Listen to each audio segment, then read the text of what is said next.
Hi Stampin' friends, tonight we're going to use the Painted Christmas Designer Series paper. It's a 12 by 12 and it costs $11.50.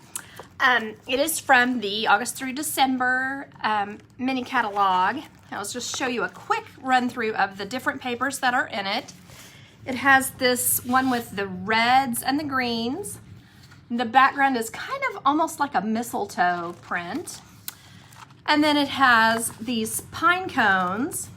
The back side of that is kind of white, kind of frosted pine branches, pine needles on green. And then we have this kind of background is a little bit like crumb cake. And then it has almost all the greens we have, plus some real red looking color, even though that's not listed in the colors on the Stampin' Up! Background page. And then the background of that paper is the soft sea foam with, I don't know if I can, there we go, with holly in white. So that's kind of pretty. And then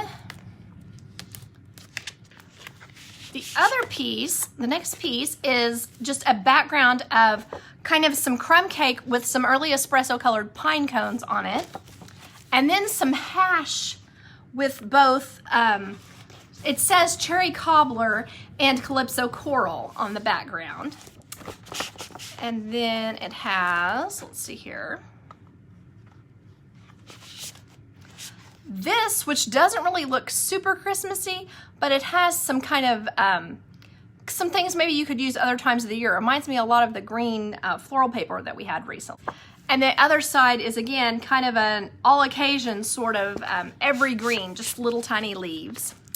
And then the last one has a really pretty berries and pine branch kind of look. And the back side of it, I'm going to try to make a 3D and post it when I post this on my blog. Because I saw a cute treat box that I'd like to try this with. It's, to me, it's almost too big for a card. That's a pretty large size, you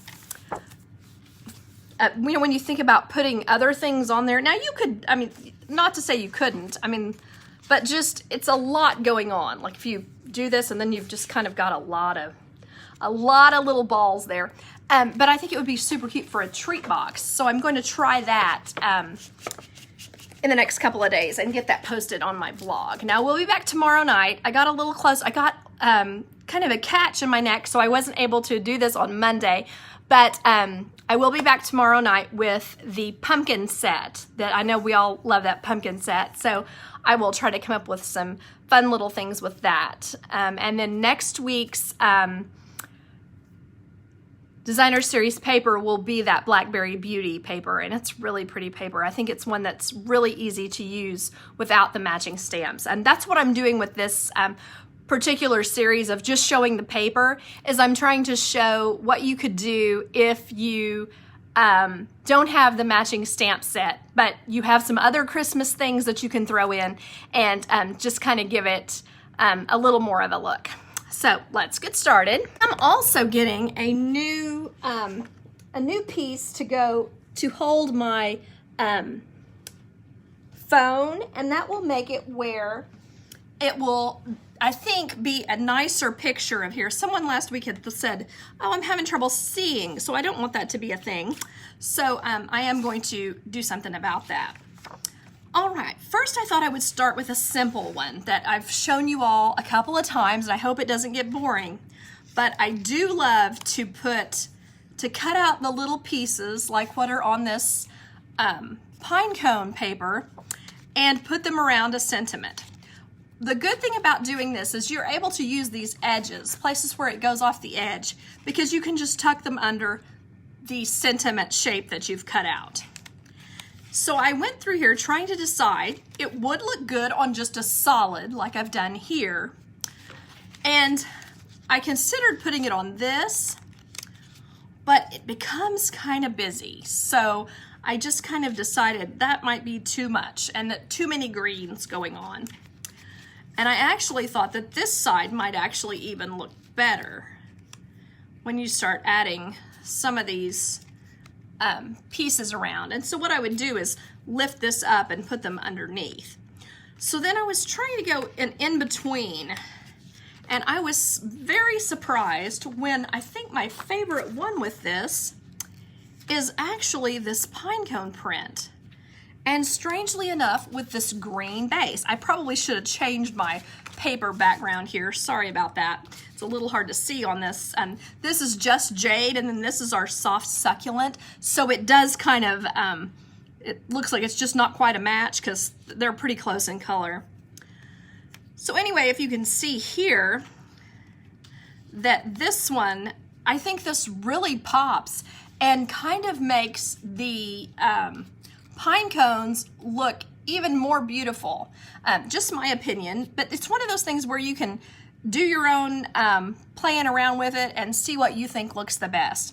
And so what I would probably do here is just add some kind of a ribbon or something just to kind of draw interest. And then I probably would add something more textured. I might not add bling to this, our shiny bling. I might add something with a little more, maybe our gold. Hold on just a second. Let me show you what I'm talking about here. Well, I only pulled out the gold ones. There we go. Maybe these gilded would look pretty on here. Maybe some of the green ones or the copper. I was thinking that could look nice because they're brushed and they are not quite as shiny and in your face as some of the clear or colored rhinestones that we have.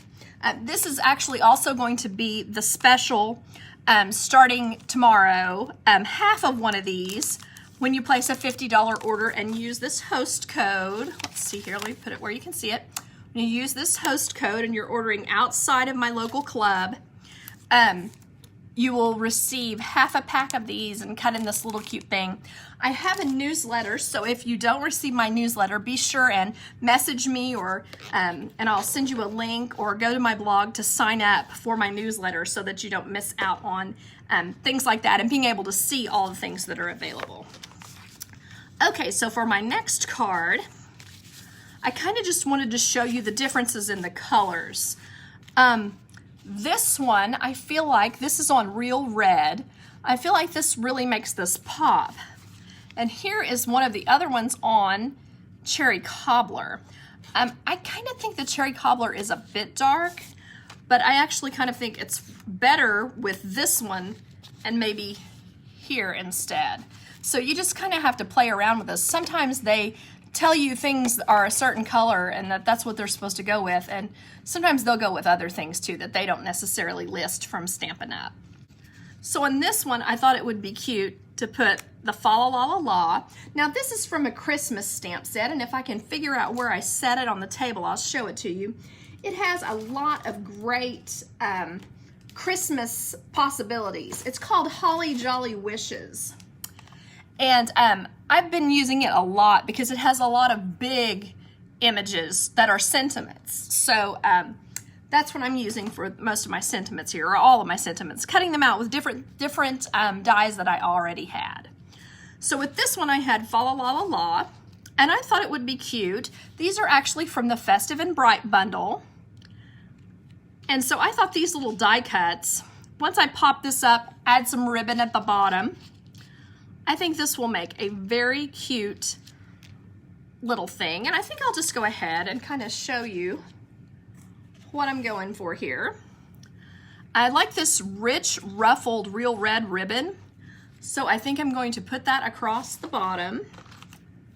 Cut it real quick. And just... Now you can use glue dots on this, but because I'm a little bit, I get a little bit in a hurry and I don't always get my glue dots exactly where I want them, sometimes I like to use tear and tape. And that works really well for me because I get in a hurry. So one way to get this exactly where you want it is to line it up on your grid paper and just make sure that you get each side within the same, within the same squares. So like that you can see that you've gotten 1, 2, 3, 4, 5, 6, and the line up from that, and then 1, 2, 3, 4, 5, 6, and the line up from that. So you can see that you've got it even, if that makes sense. Not sure I explained that very well.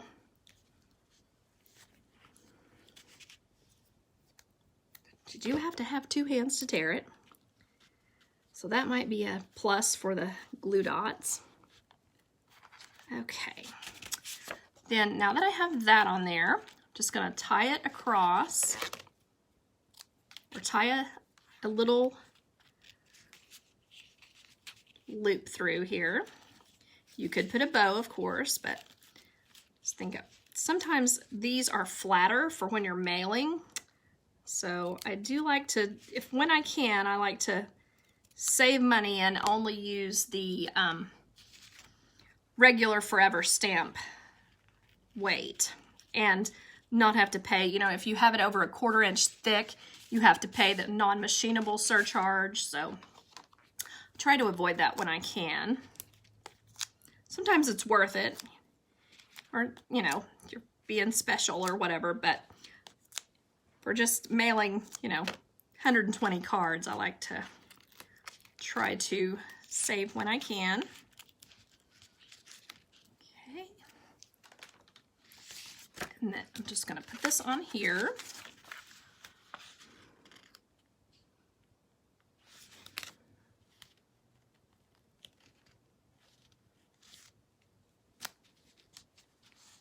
All right. Then I'm going to pop this up on glue dots. Not glue dots, dimensionals.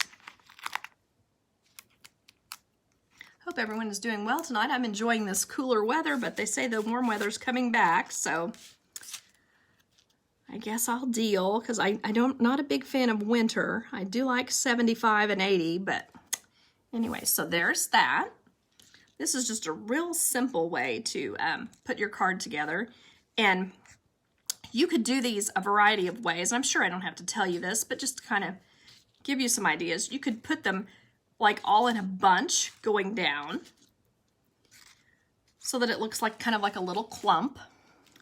You could also wrap them around like I was showing you earlier. You could just put 1 or 2 here and there.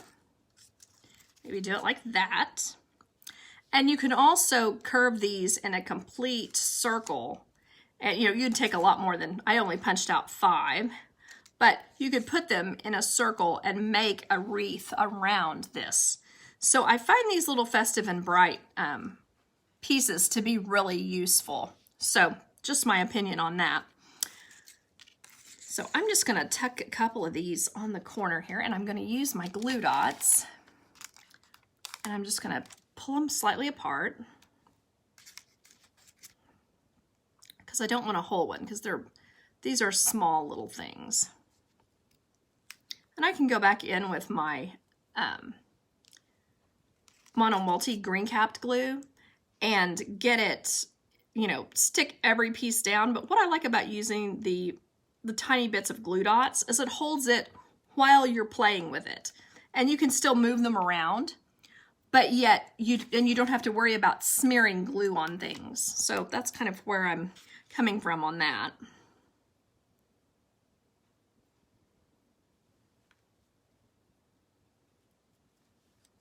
Kind of like that. Anyway, I think I kind of like it like that, but I might play with it a little more and add some more later. But anyway, I kind of like just adding just a few pieces. So you can see how that one went. Sorry. Okay, now this one is the holly print. And what I was thinking was that it would be fun to use Emboss Resist on this, because I have members in my team, and one of my team members did an Emboss Resist tutorial this week. So I wanted to have a new example to put on my blog and to put in the thread where she had used Emboss Resist. So what I wanted to show you here is I actually embossed. Okay, I don't know if I can get it close enough where you can see. I embossed this on the pattern paper. Now, there are a lot of techniques that you can do after you've embossed on pattern paper. I probably should have done a larger, more obvious piece, because you can't really see very well what I did here. But I did still think it looked really pretty to have it, because the way they pop out of here. But then what I didn't care for was that I didn't have them lined up very neatly, side to side. I tried to space them out using my grid paper as I stamped, but I thought it might look better to put it the other way since they are kind of small. So I redid it and put them down here at the bottom. So I just wanted to show you real quick how easy it is to do this. I just used garden green, but any dark green would be fine. And then use my blending brush. And then what I did was put it, when I set it down, directly on the center of the tree, because it won't show from there. It will not show the that you've plopped it down on there, if that makes sense. So I just kind of go a little bit up and a little bit down. And what I'm kind of going for is just to make it look like there's dark green around the tree. So there's that. I'm going to do the same thing with the second tree. You can see it just kind of pops up out of there.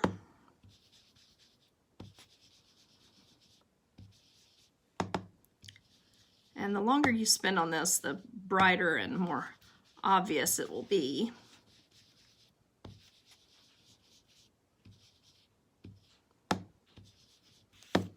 And then the third one.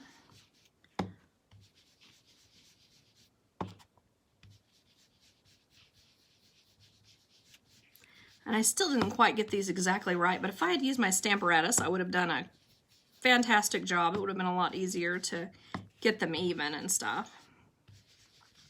Now, you could just stop here, which I may, but you could also go across and make it where this whole bottom portion is green. And does that make sense? Like put a line of paper right across here and just completely green up the entire bottom of it. Let me get a piece of paper here. There we are.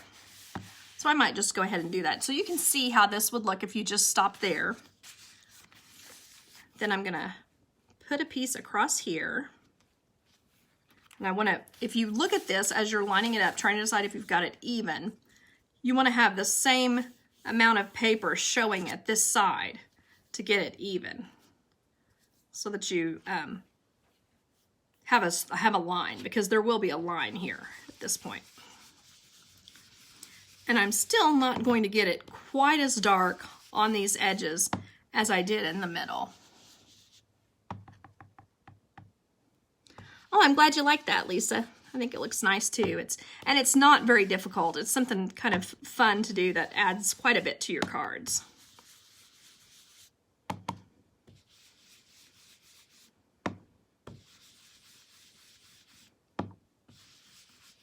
I hope this isn't boring, but I do need to add a little bit more color here.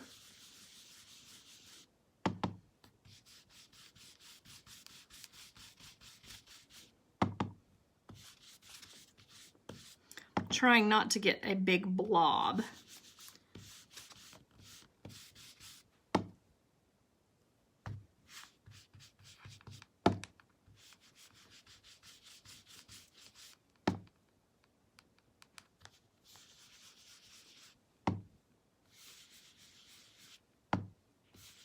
I want just a little more right in there.